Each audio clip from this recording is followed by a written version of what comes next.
see at the same at the my ya sitting mu and they said yeah you see Casemone or my name will be CIA. Demonstrations were in Bebre. Demonstrations were in Bebre. They touched me, you know. And Nipa be a mobile president now. Ebe inama.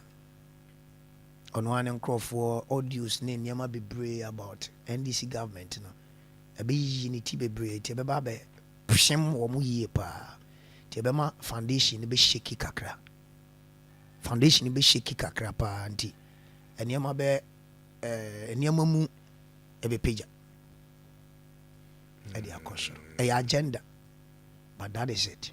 Sanity. But aside that agenda so obi edge din good ministry be good and adwini nyina e kɔ ho nti yen shake no na eniema nsɛ wow and then a NDC party na no mo be so le tia wo mo a be ma abonten so fu anya akonya akabi ɛsɛ ni ato force ne nkrɔfo be no ho minim nipa kora friend ato force ɔna yɛ finance minister minim no yeah inflation ne we mu nyina won ye demand sɛ wo yɛ adwuma ano pe kra ya ka bi sɛ so I finance minister dey ofoliata da bi ofoliata dey ehwe no ye hu no ono na me nim Charlie unim say me nya politician ti no ono ne ye so NDC MPP ofoliata of all the former finance ono na me nim I see we say my